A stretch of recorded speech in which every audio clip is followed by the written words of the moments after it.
নমস্কার বন্ধুরা, আশা করি আপনারা সবাই ভালো আছেন। আজকে আনন্দবাজার পত্রিকায় প্রাথমিক শিক্ষক নিয়োগ নিয়ে একটি খবর প্রকাশিত হয়েছে, যেটি আপনাদের সাথে শেয়ার করব। যেখানে বলা হয়েছে, প্রাথমিক শিক্ষা পর্ষদের সভাপতি গৌতম পাল জানিয়েছেন এবার যে প্রাথমিক শিক্ষক নিয়োগ হবে সেখানে কিন্তু পুরো ইন্টারভিউ প্রক্রিয়া ভিডিওগ্রাফি করা হবে। প্রতিবেদনে ঠিক কী বলা হয়েছে আমি আপনাদের সাথে কিছুটা শেয়ার করছি।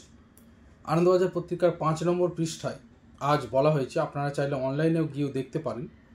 সেখানে বলা হয়েছে প্রাথমিকে নিয়োগে স্বচ্ছতা আনতে এবার ইন্টারভিউ পদ্ধতির পুরোটাই ভিডিও করা হবে। রবিবার এমনটাই জানালেন প্রাথমিক শিক্ষা সংসদের সভাপতি। এটা পর্ষদ হবে, যাই হোক সংসদ লেখা হয়েছে, প্রাথমিক শিক্ষা পর্ষদ হবে, তার কারণ এটা একটা বোর্ড। প্রাথমিক শিক্ষা পর্ষদের সভাপতি গৌতম পাল তিনি জানিয়েছেন, নিয়োগের স্বচ্ছতা আনতে ইন্টারভিউতে ভিডিওগ্রাফি তো হচ্ছেই, সেই সঙ্গে আরও নতুন কয়েকটি বিষয় আমরা সংযোজন করব। 2022-এর মতো এবারও আমাদের প্রাথমিকের শিক্ষক নিয়োগ স্বচ্ছতার সঙ্গেই হবে। ডিসেম্বরের শেষের দিকে ইন্টারভিউ প্রক্রিয়া শুরু হতে পারে বলে জানা গিয়েছে। পর্ষদ জানিয়েছে আবেদন গ্রহণের শেষ তারিখ 9 ডিসেম্বর। এখনও পর্যন্ত যা প্রবণতা তাতে পর্ষদের অনুমান 9 ডিসেম্বরের মধ্যে আবেদনের সংখ্যা 50,000 ছাড়াবে। বন্ধুরা, আমি আগে একটি ভিডিওতে বলেছিলাম যে ইতিমধ্যে আবেদনের সংখ্যা প্রায় 50,000 ছাড়িয়ে গিয়েছে। সেখানে অনেকে বিরূপ কমেন্ট করেছিলেন, অনেকে বলেছিলেন যে না, এমনটা ঠিক নয়, ভুল।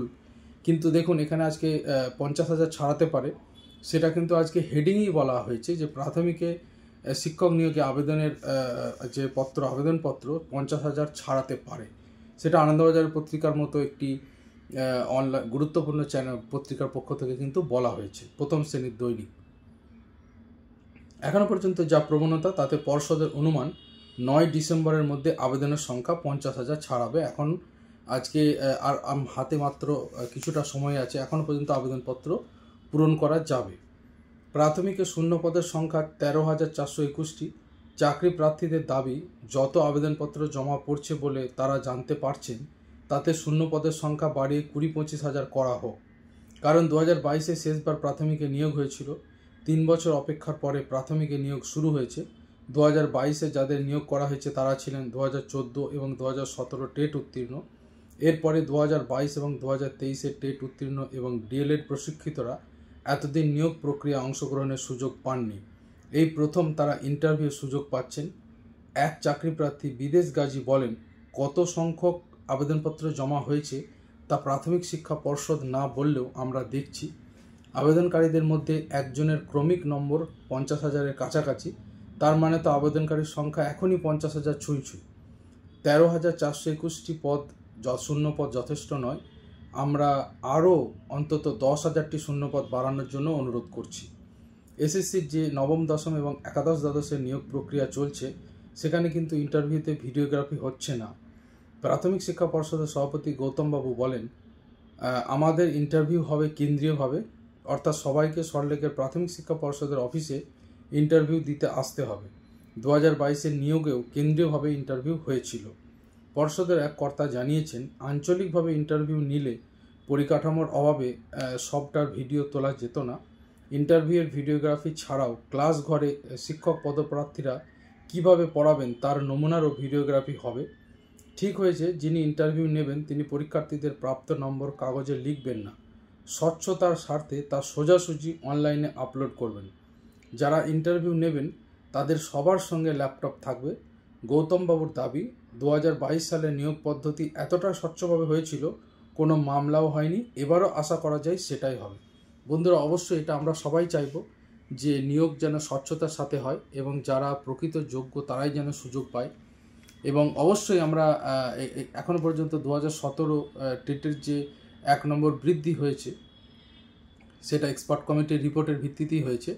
সেক্ষেত্রে এখনও পর্যন্ত কিন্তু প্রাথমিক শিক্ষা পর্ষদ সিবিআইয়ের কাছে অনুরোধ করেছে যে কাদের 1 নম্বর বাড়ানো যেতে পারে সেই লিস্ট দেওয়ার জন্যে। এখন পর্যন্ত সেই বিষয়ে কিছু জানা যায়নি। যা জানা যাবে সেটা আমি অবশ্যই আপনাদের জানাবো।